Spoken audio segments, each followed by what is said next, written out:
All right. Forbes breaking news. I featured them a couple of times on the channel. I really do like that they give you kind of raw, insight into like the in this case the Senate, I believe. Not Senate, the House. I'm sorry. So many things float around in my head that I get very confused about certain things sometimes, like certain nuances and details. My brain does get a little foggy on things sometimes.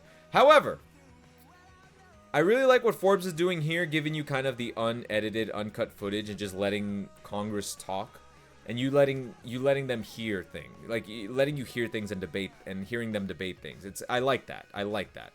I want more raw footage when it comes to Congress, because whenever you get to mainstream media, they always put a spin on things. And, aside from a few things, I'm always kind of keeping my eye on everything as much as I can. And this is one of the things that I have kind of kept my eye on when they do these, like, this Congress, presser things. Or open discussion, open formats. And here's the title. Why are we so terrified to tell the truth? Schweikert warns of death spiral facing the U.S. And he's a politician or a congressman from Arizona, I believe. And I really like this guy. I don't know anything else about him, so say what you want. I'm not a politician. I'm not into politics.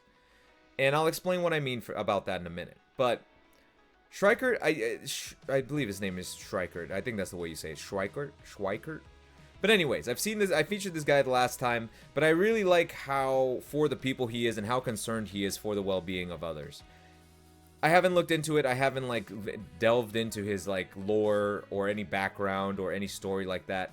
But he typically has good points, and he likes to press Congress about taking action. So these are things I like. I think it's very pro-civilian, very, very pro-citizen.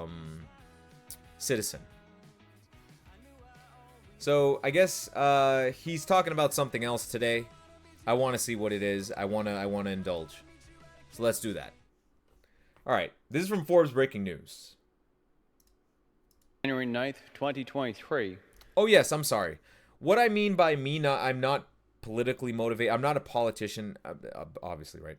But I'm not I'm not somebody who likes politics very much. Believe it or not. I know I feature a lot of things, but it's because I'm keeping more of my finger on the pulse to what's happening in the world as it affects me. It is directly affecting me, my friends, my family. I like you guys as well, you know what I mean? I like to inform people. It's more of a, here's the evidence that I found, regardless of where I get it from. I get my news from multiple sources, not just one. And I kind of always try to remain very neutral when I'm listening to things and deciphering and sifting through information as I go. So what I mean when I'm saying I'm not a political person, I mean that in the sense of I don't subscribe to the idea of parties. I don't subscribe to the left, the right. I don't subscribe to those dividing factors that I think are really just devised to divide people. The reason the left and the right exist is because it's like a camp tribe thing where you can point to the red or you can point to the blue, you can point to left, right, Republic, Democrat. You can point to these people and say they're responsible for my problems. But in reality, if you look at it as a whole, the government is responsible for your problems, not the left and the right. It's not these two different groups. It's the overshadowing, it's the shadowing puppet master in the background pulling the strings. These guys, as I've said this before, maybe not on stream, but I have said this before, where it's not left, right, red, blue. It's either you're for the people or you're against the people. And I think everybody's acting in their own interest, regardless what side of the aisle they're on. That's my point of view. So when I'm listening to these things, I'm not listening at them pointing a finger at Biden or Trump. I'm not listening to them, blaming people for things. I'm not here for that. I'm here for current events and how it's going to affect me and how I can maneuver this landscape of government that is just overall garbage. It's trash. I hate that our world is going this way. I hate that they're making people so focused on the wrong things, and there are a lot of things that they've done that with. And typically, I'm more attentive to what's going on at home when I hear what the mainstream media reports on. Because it's meant to take your eyes off the ball as a citizen. Everybody else in Congress and in the government is keeping their eye on the ball when it comes to homeland stuff, but typically citizens are distracted into what's going on overseas. So I like to go ahead and bring everybody's focus as much as I can back to what's going on home soil. That's my complete focus. I could give a shit about what's happening outside the borders of America. That's not where my focus is. That's not what's going to affect me on a day-to-day basis. That's not what might be crucial to my life, to my existence, to my life as I know it. So, yes, let's take a listen. I'm sorry for that rant, but I always kind of want to, and I'll harp on this in the future as well. I don't want people to think that I'm peddling, political crap. This is me just trying to keep everybody informed and keep everybody's eye on the ball to what I think is important. That's all.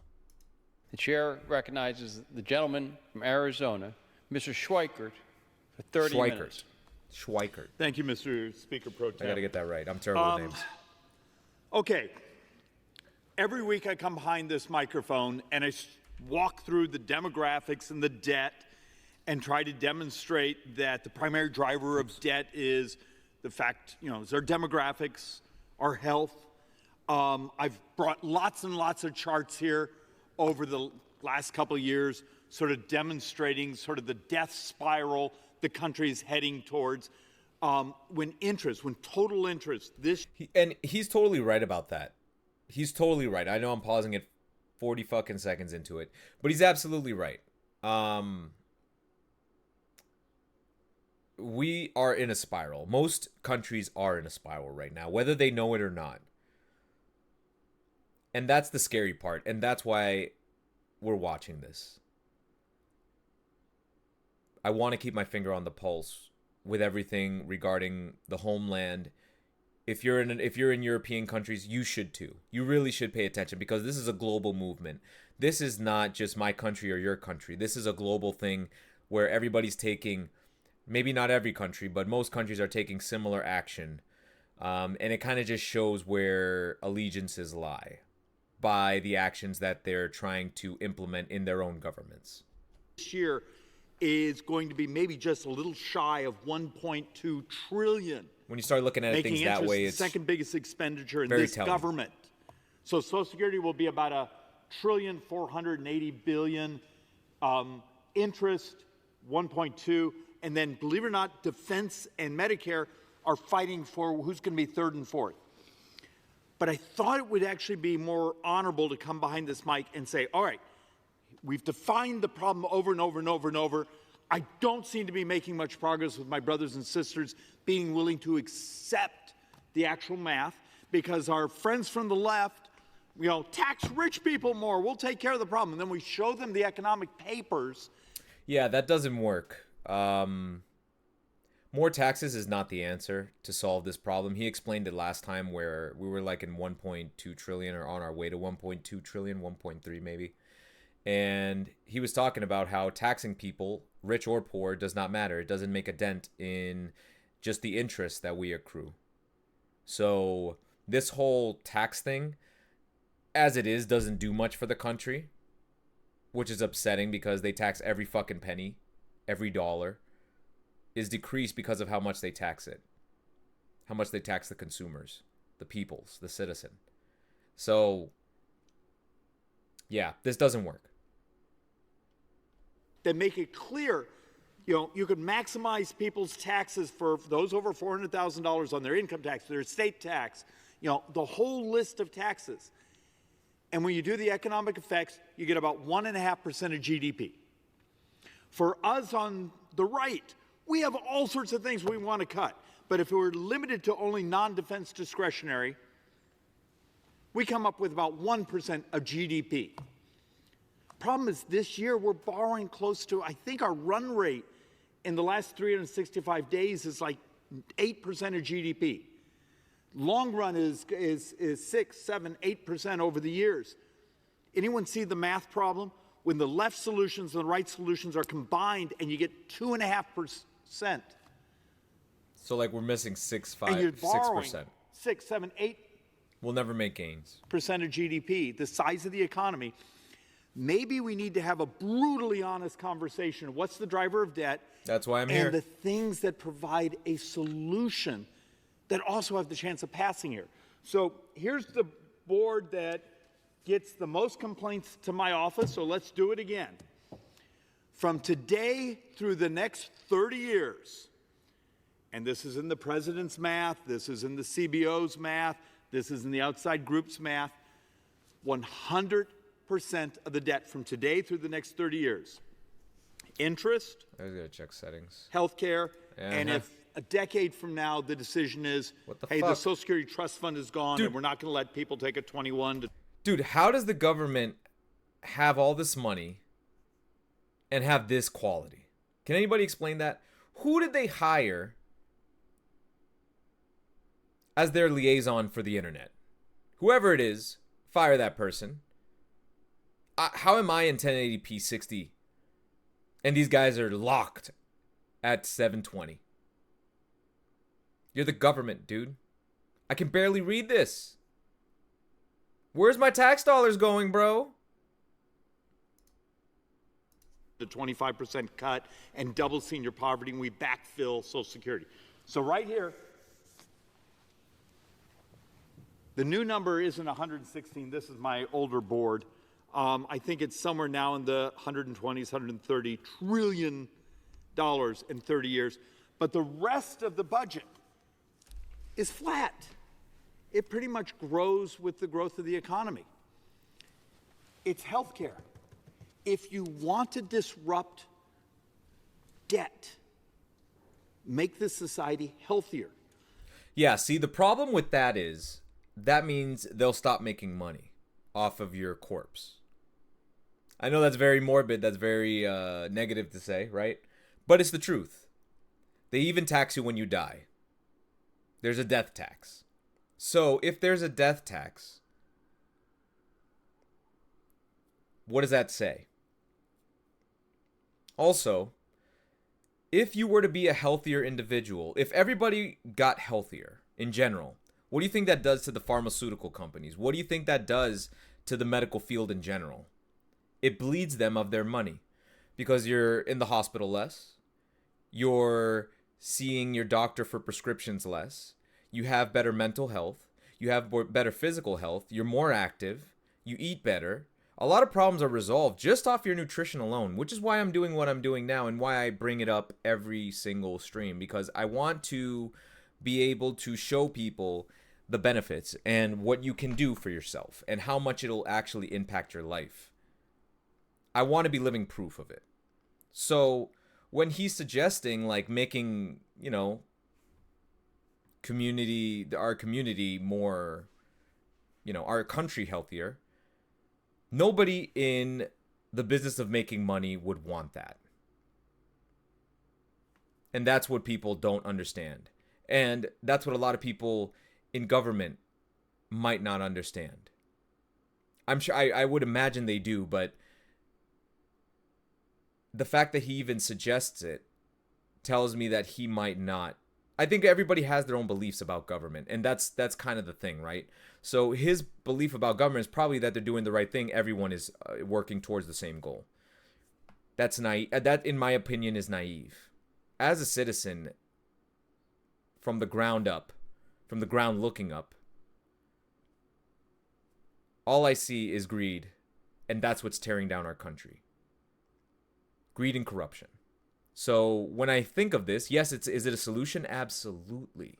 For sure. Is it a solution that anybody in the business of making money is going to push and advocate for? That's a different story. Or adopt technology that makes government smaller. So let's actually sort of walk through some of these things. I brought this board again just to reemphasize what I was just saying. The new number on Social Security for this coming year is $1,480 billion. My math has actually the interest being a little bit higher, and then you see defense and Medicare. So think of that. When you think defense and Medicare are now down here, third and fourth, And Medicare, I think Medicare spending may be up as much as 10% so far this year. So let's see, if I came to you and said, all right, here's the stack of solutions. In previous years, I would come here with all sorts of charts, and I would show sort of my holistic, unified theory, saying, okay, you had to do things in immigration. You had to do things in fixing the tax code to maximize investment and growth. Over here, you had to legalize adoption of technology to crash the price of healthcare. Over here, you had to do things to make the society much more competitive and less oligopolies in our economy, big players. And I kept trying to show we had like 20, 21 things you had to do almost at the same time. And I felt like I was making no progress. The reality of it is we're in real trouble. A couple of weeks ago, I came here and did the demographics. And I knew everyone was right on the edge of their seats wanting to understand demographics, except demographics is your destiny. In 15 years, we model this country has more deaths than births.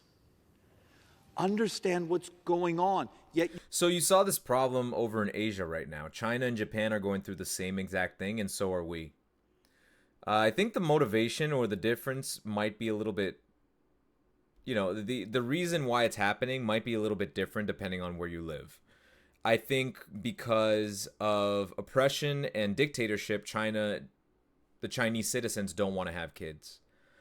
In Japan, I think there's much more of a loneliness factor, and people aren't dating as much in Japan.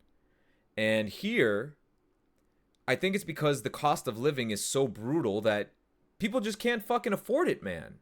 People cannot afford to hamstring themselves like they used to. And that's what I think a lot of boomers can't understand is they had it really well. They had America when it was still kind of America. You know what I mean? And that's probably like gonna garner a lot of hate from people if this ever sees the light of day, if anybody ever comes across this reaction, whatever. But it's true. People are not confident in the state of America anymore, and they're not trusting that the government is going to do right by its people. So why would you hamstring and limit your options of survival, limit your chances of survival in an uncertain economy when you have dirtbags in our government? These secret societies, and that's like a what do you call it? A tinfoil hat buzzword, but it's true. Lobbyists and these unelected officials that have enough money to make political calls. Crazy but true. It's like these people are obviously motivated to do something, and it's happening all at once. And when you're providing this baseline of uncertainty to the masses, that's going to shake their confidence in you and their ability to raise a family successfully and live a successful life. And success not as in rich, success is in I can pay my bills, have a savings, and raise my kids properly. The school system isn't even trustworthy. So how do you expect people to have kids and want to start a family and invest their life in that direction? It's impossible. You're not going to have it happen.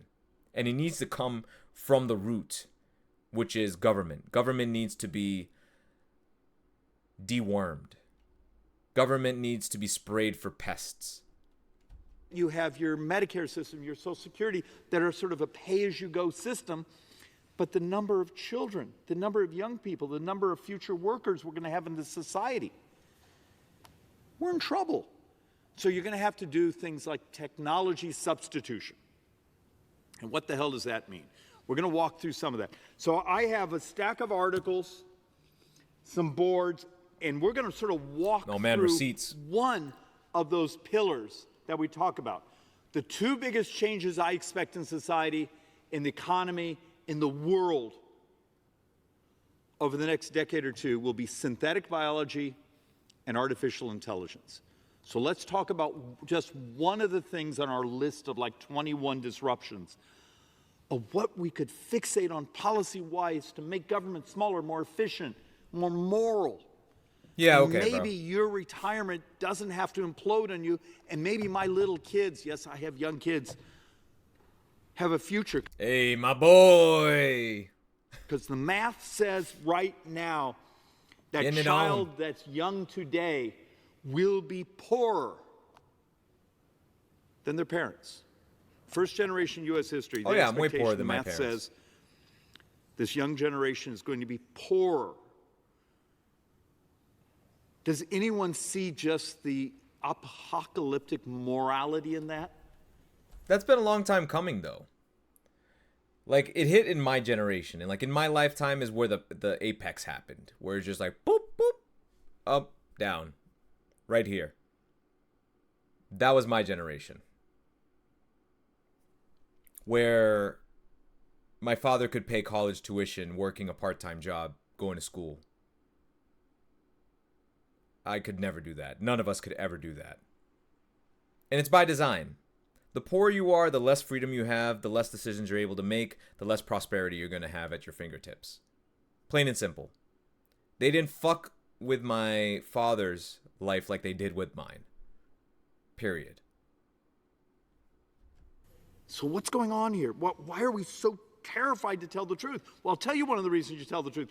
You come here and you walk people through the actual math. 'Cause they're of Social responsible Security, for it. The actual math of That's Medicare, why they don't how wanna we're tell going to the truth. save it, what we have to do. Government and is you will get responsible. attack ads because, God forbid, you told the truth.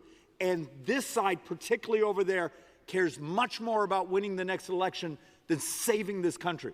And that's also true. Think about how they are just allowing, well, not anymore. They reversed the rule. But just think about how we have, what is it?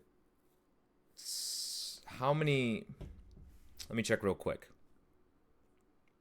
I believe it's either I think it's either 2 to 6 million illegal immigrants over the border given the ability to vote over the last few years. Okay. So I was wrong. I was way off.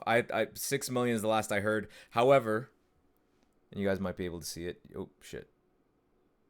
Can you see that? I don't know if you can see it. 10 million. 10 million. So you have 10 million illegal border crossings, all given the ability to vote.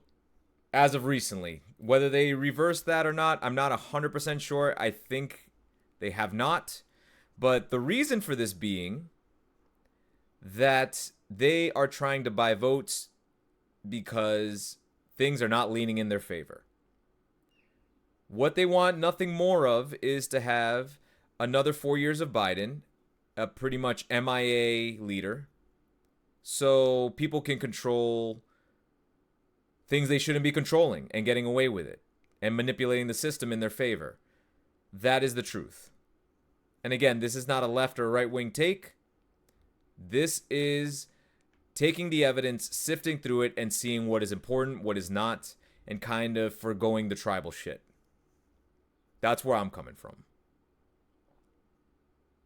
So that's why they don't want to fix things, because it's in their best interest to give uneducated voters who are not legally here the right to vote, so they can just say, hey, remember who gave you entry. Remember who gave you money, a place to stay. It was Biden. It was the Biden administration.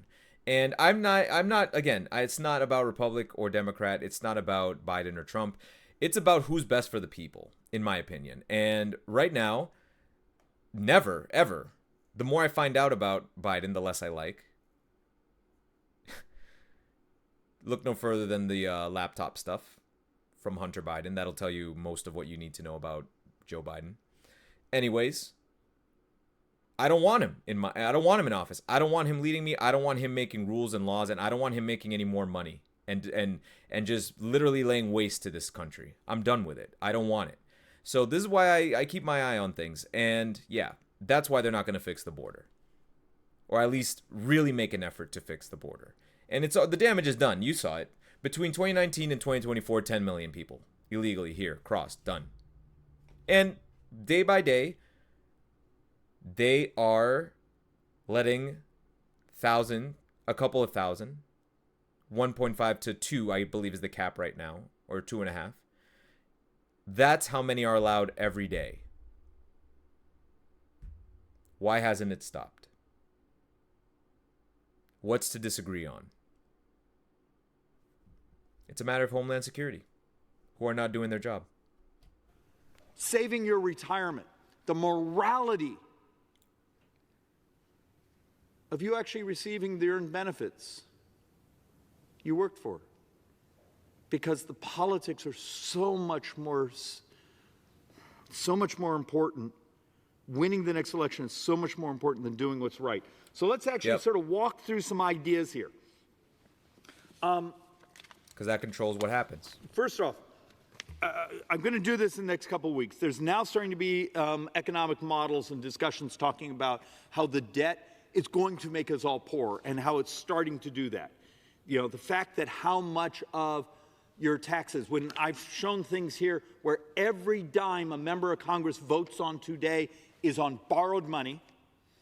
And so far this fiscal year, every dime of discretionary, every dime of defense, and actually like a quarter of Medicare are on borrowed money. And the fact that this year you're going to spend about $1.2 trillion of your tax receipts in interest. And remember, over the last 12 months, I think we've had 1 or 2 months, maybe 3 months, where we actually had to borrow money to pay for our borrowed money, to pay the interest. Makes sense. Think about that. And the fact of the matter, now we're starting to see the economists do articles explaining we are all going to be poorer because of the financing costs now on this debt and deficits. So let's actually walk through, what would you do? If I came to you right now and said, you live in the time of miracles, we're curing diseases, and we're going to cure more diseases. We don't have to live with misery. That's true. We're on the cusp of having major disruptions in diabetes. I'll tell you what disrupts diabetes, the carnivore diet. Get rid of your carbs, get rid of your sugar, you get rid of a lot of your problems. That's science, those are facts. In other diseases, we can make government more efficient and smaller. So let's actually just talk about AI tonight. Article from Stars and Stripes talking about the Pentagon being substantially unauditable. That is a major problem as well. That is a major problem. It's a problem that's always been around. The Pentagon not being held accountable for their spending. It's been a problem. Not know and now where it's biting us in the $4 ass. trillion in assets are. Unchecked power. So there's parts of this horrendous. article, parts of the other articles here, talking about things that the Pentagon buys things worst because thing they you can don't know have if they have it in inventory. In a government. In a country. Other articles that we could actually use technology to actually crawl through government, and it would be the ultimate whistleblower. And so... But you can see the problem, right? That's not what you want if you're working for the Pentagon. That's not what you want. You don't want things fixed. You do not, because that caps all your nefarious activities. It holds you accountable. That's the last thing the government or any big corporation wants. And again, I say again and again and again, the government is a business. You guys got to treat it that way. It is not daddy. It is a business. So when you start thinking that way and you start putting everything in that context, things start clicking in a different way than you have the right to vote and your vote means something. It doesn't. They'll find a way.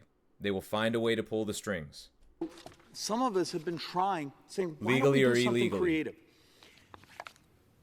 I need you to think so. If you watch too much cable television, Thank God I over don't. here, AI is going to destroy the world. Okay, there's generative AI that crawls through and can write its code. Over here is a stack that just wants accounting data. That's a great just point. is looking for assets and inventories and liabilities and those things. That's what we're talking about at this moment. How about if we did something creative? If you've just had, I think, the 8th year where the Pentagon has functionally come back as unauditable because we can't do the asset list, how about allowing an AI crawler, an AI accounting package, to go up and down those asset lists and identify what we own, what we don't own, what we think we have, what we don't think we have, what we really own? Again, because that would out a lot of things. That would put a lot of things into perspective for a lot of angry people that are already pissed right now. They're already upset. They're already at the point where the levee's about to break. And to find out that the government is misusing our money that they are not entitled to, I don't care what law they wrote, they are not entitled to your money like they have been leading you on to believe. Again, they're playing a very dangerous game with their citizens. And it's only a matter of time.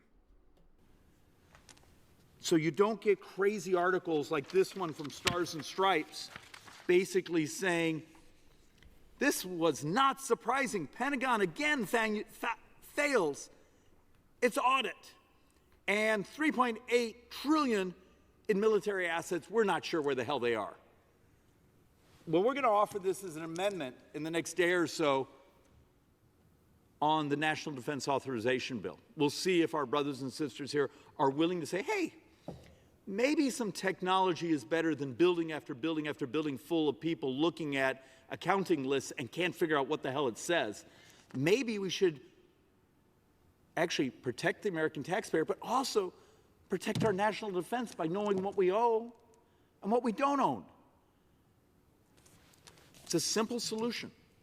It's also the adoption and the future of what could you do in this government if you would allow AI crawlers to go up and down inventories, assets, where there's maybe misallocation, where there's proper allocation. You'd fix where the there's problem. People maybe playing games with resources. Oh, what do you know? Why wouldn't you do that? Shocking. What gives you The that government idea? accounting office can only do so much. But the crowdsourcing of the data, the constant crawling, this exists today. Let's do it. Sure does. It won't happen. And it's just, once again, the concept of, can we use technology to make government smaller? Of course we can. And look, but why would you do that? I gotta be brutally honest. Here's an article that was talking about using AI in certain parts of healthcare. And it crashed and burned. But if you actually get into the academic article, it's an academic article, they were using ChatGPT. May I suggest you don't try to use Chat as your diagnostician, okay? But it turns out Again, that in itself, I find to be corrupt.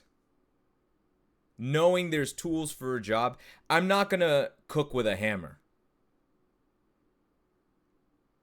I'm not going to break an egg with a hammer.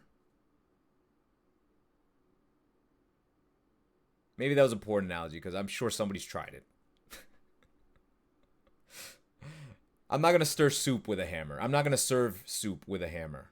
You know what I mean? So when you're doing disingenuous things like misusing AI and calling it a blanket statement and saying blanket statements like AI doesn't work for these tasks. Yeah, because if you're using ChatGPT, it's an interface. It's not the tool for the job.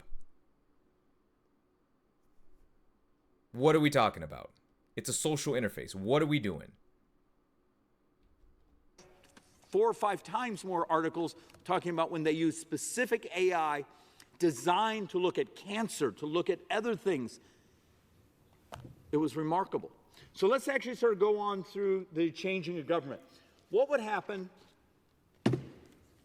if you've had the experience of trying to call the IRS? And you call them, and you call them, and you call them, and you sit on hold, and you sit and hold, then you get to someone, talk to someone who may not have the specialty, may not understand what you're asking. So there's been an experiment. I got to give the IRS credit on this one. It's a small experiment. They did it last tax season, this tax season. For a small portion, when you called, you were actually talking to a chat AI.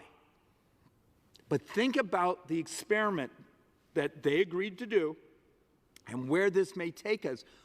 Imagine if you called the IRS and it stays on the phone with you because it picked up the phone, because it has ultimate capacity, because you're actually talking to a plain language computer that sounds every bit like a person, but stays on the phone with you, listens to you, walks you through on how to fill out your form. If you need the form, it can email it to you, it can text it to you.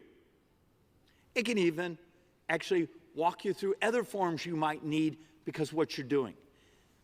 That's morality, and it would make government less expensive. It would shrink the size of government. This is... Again, a lot of problems could be solved, but it's shocking how it isn't. And you know what? The IRS needs it, because I have a story with the IRS. Pretty unsavory. I won't get into the details until it's 100% settled, and then I'll talk about it. But the IRS doesn't even know what the IRS is doing. I'll put it that way. That shit is on fire. It's heresy, and it's brutal, but the fact of the matter is people are really, really expensive in government. No kidding. And one of the ways, if you're going to start cutting budgets, yet you still want efficiency, you want the morality of accessibility for the public, start thinking about how many government agencies, because they're always marching in here complaining that they can't hire anyone anyway. Well, let's replace those slots with technology that will actually give you the answers you're actually looking for, because it has the full information set in front of it. This is the moral way to do it. And again, I know people like to say, oh, less jobs for less people, right? However, if they're having trouble hiring somebody, what's the point? What's the point? You don't want to solve the problem with other people? Okay, well, here you go. Here's the solution. But I bet it won't happen.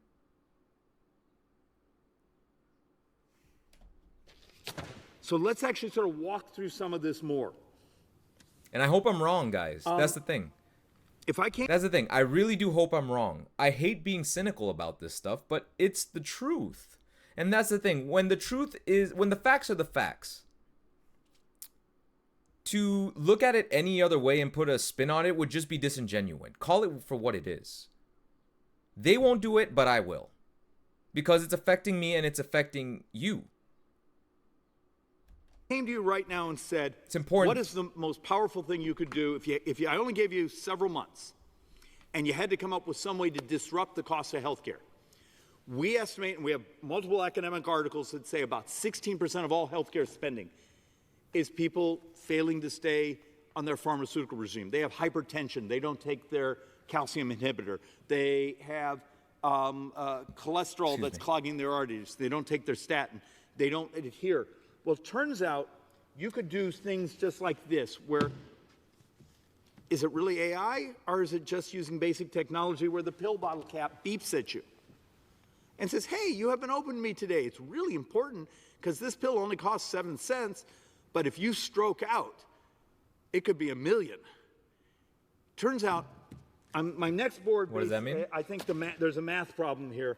This one basically said the estimate for people not taking their prescriptions is $528 billion per year.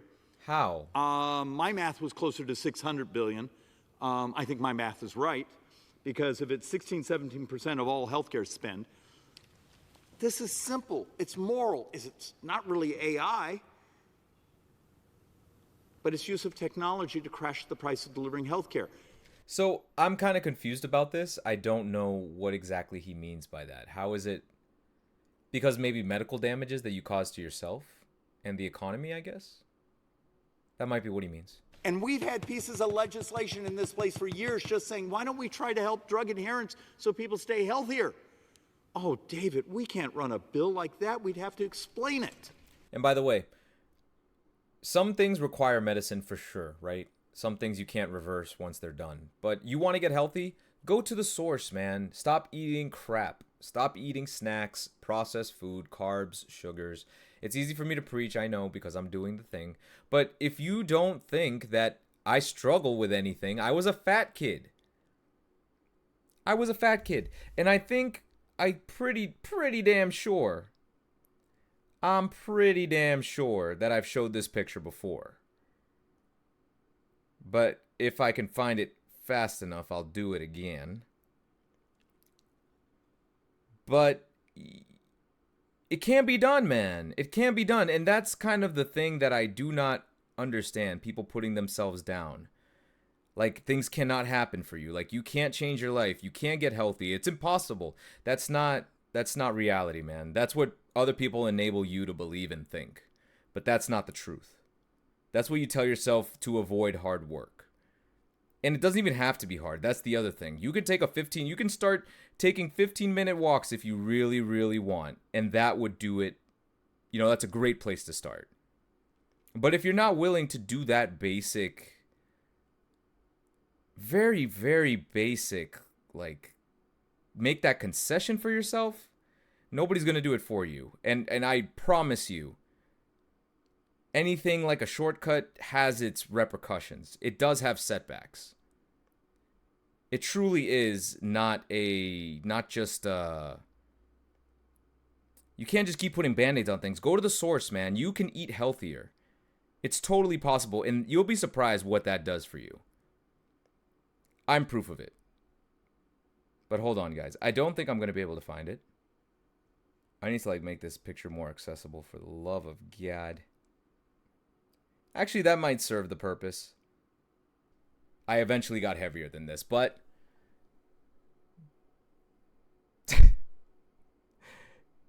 I was a fucking porker, man. And I was heavier than that. I was much heavier than that. But anyways, it can be done. And I'm telling you guys from experience, as somebody who has always had a little bit of a toxic relationship with food myself. Yeah, I don't think I'm going to find it. I'll find it for you guys at some point, and I'll just have it to pull up whenever I need it. But anyways, yes. Stop putting band-aids on shit. If you guys really want to fix yourselves, then go to the source. The first thing you got to do is fix nutrition. Trust me. That's the first thing. It's the hardest thing, but if you can master your appetite and your cravings, you can master anything in life. That's the hardest thing to do. So look, here's an article I grabbed just 2 days ago. Largest ever antibiotic discovery by AI. We just discovered a whole new categories of antibiotics. Remember the panic over the previous couple years that so many of our antibiotics were becoming inefficient, superbugs? Guess what? AI may have just discovered new ones to actually work through it. If I actually, now this isn't an Apple Watch on here, but about 3 weeks ago, Apple just got its next generation of watch approved by the FDA for monitoring your heart. It's now, the heart portion of it is a medical device. I remember they took this out of watches at one point. There was only one generation that had it, and then the government caught up with it and shut it down. But now, hopefully, this is around to stay. One step forward towards helping people with their medical concerns. An overall win. This is a W. This is a W from Apple, even though they're about to take a huge L with the AI shit. But I digress. So I want you to think about the morality. We keep talking about how do we keep our brothers and sisters healthier, but yet if you're heading towards a world where, and I'm going to show some more boards in this concept, where you could have it on your wrist, the thing you're able to blow into, the thing you lick, the thing, the sort of personal medical lab you can have in your home medicine cabinet, or it's on your body. Met with some folks, a week ago, and forgive me if I mispronounce this, sepsis. So you've had surgery. And once the doctors or the nurses or the medical professionals see it, it's often really, really dangerous. It's super dangerous. But using AI and a couple sensors on your body, they can see the tiny movements in temperature, the tiny changes in respiration, and know there's something going on and know there's something that has to be dealt with. How many lives, how much healthier would we be by just adopting that bit of technology? It's here already. And now we're living in the world where you could actually have a medical lab attached to you. Why don't we actually legalize some of this technology? The thing you can blow into that has an incredibly high level of accuracy, that can tell you have a virus, can bang off your phone your medical records and know you're not allergic to a certain antiviral, and could order your antivirals. You know that's substantially illegal in this country. Your ability to have that breath biopsy, that flu kazoo, It's functionally illegal, but it would help crash the price of healthcare and you would be healthier. And the army of people in these hallways around here demanding, we need to subsidize more people because we don't have enough medical professionals because we're getting older. Yeah, we've been talking about that for years. Maybe we could do some substitution effects with technology and the morality of having a healthier society. And look. And one thing, too, it's funny, I just want to say, it's funny how all the problems we're dealing with right now have been a cause for concern for years. I keep hearing that. For years, we've talked. For years. Then what are we paying you for? Why do you keep taking money like you're solving anything? And you're not. If I were to do that at my job, just take pay and never work, I'd be fired, wouldn't I? So would you. If all you did was sit there and just milk the clock and never lift a finger to get your actual job done, what do you think would happen? Why is it okay here? If anything, it should be way less than okay here. This is detrimental to our existence as a country. This is what holds civilization together. If we give you the power, use it for the good of the people, not to line your pockets. We're about to see a revolution in cures. One of our arguments is the most moral thing this Congress can do is not help you maintain your misery. It's one of my great angers at our Democrat colleagues. You realize they passed legislation to functionally hand $16 billion of your tax money to Big Pharma. Yes, I'm using their language, not mine. Their language. Big Pharma, we're going to give $16 billion to buy down the price of insulin. Like they need it. And at the same time, 75 miles from here, there's a co-op making three types of generic insulin. Go look them up, Civica RX. 3 brands or 3 types of cheaper than the subsidized price. But the Democrats' ability to basically have it both ways. Oh, Big Pharma's evil. There's some cash. Here's $16 billion. That's their idea of morality, is they're going to functionally finance your misery. Over on our side, I've been passionately trying to get this place to fixate on some of the cures. We think we're getting close to a cure for type 1. There's some miracles happening on type 2. We actually, in a week, actually this Friday, we're going to publish a report in the Joint Economic Committee that's going to get, I'm going to get crap for it. But you're going to see a top-line number that over the next 10 years, obesity will cost this country as high as $9.1 trillion over the next 10 years. Body positivity, baby. What do you think that is? You see what I'm saying? Like, what do you think the point is?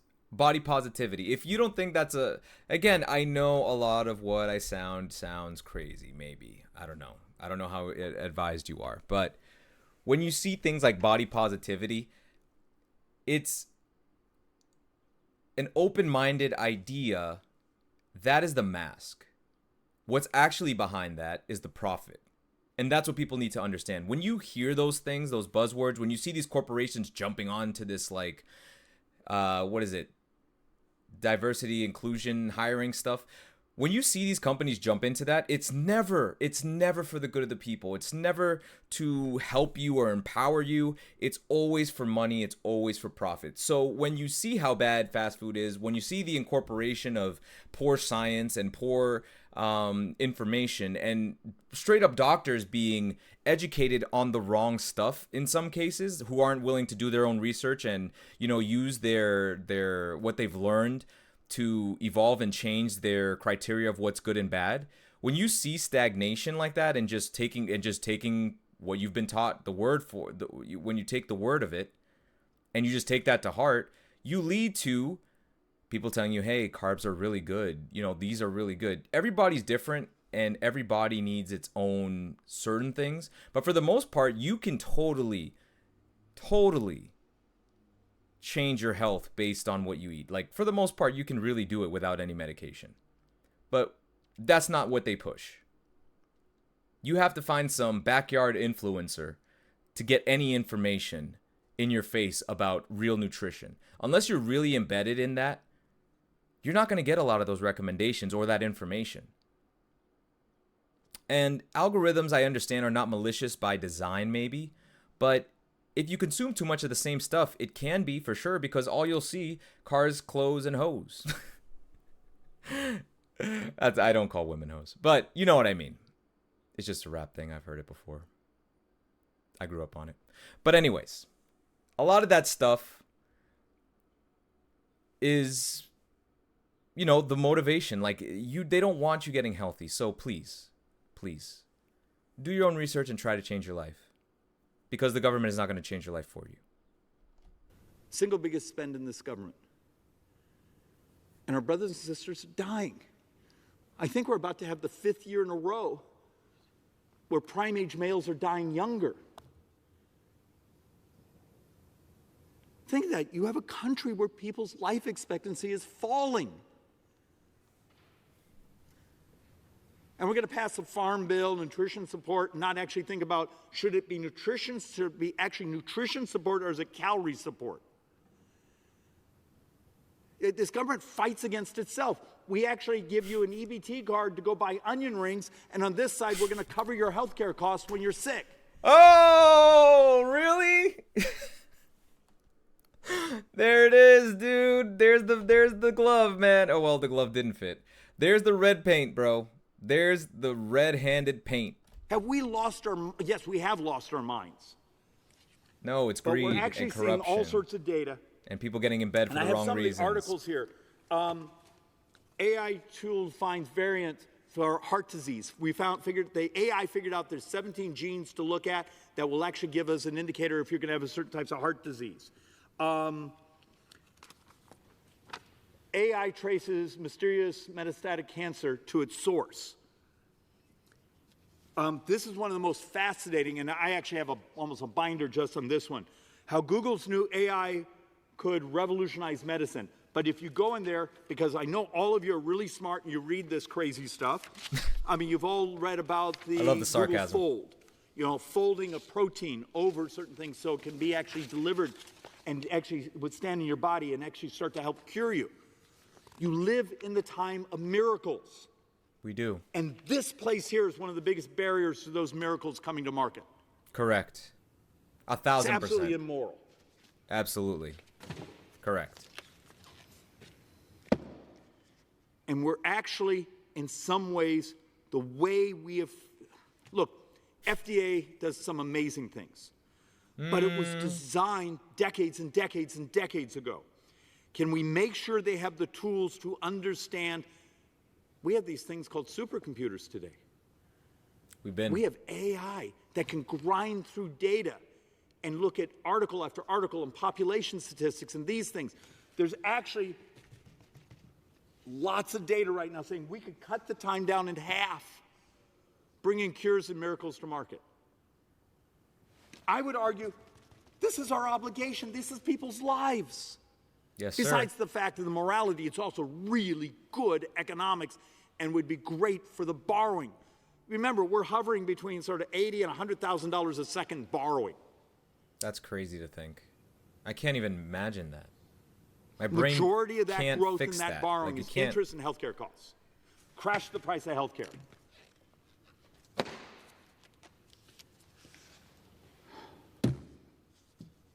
Incorporating AI creates cost savings. We actually had some success in this idea last week.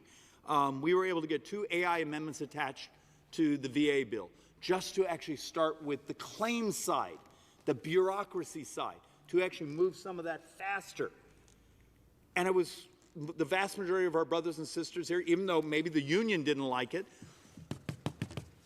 but this is the right thing to do. It started to pass. We got actually another one passed, which actually, and this is just for the VA, but towards studying how do we streamline and mitigate the financing mechanisms to make the VA more efficient and much more nimble, and actually reduce the cost. These are just inch by inch by inch. No, just send another 14, 16 billion, whatever the fuck it was, over to Big Pharma. That'll fix it. Mr. Speaker Pro Tem, can I inquire on the time?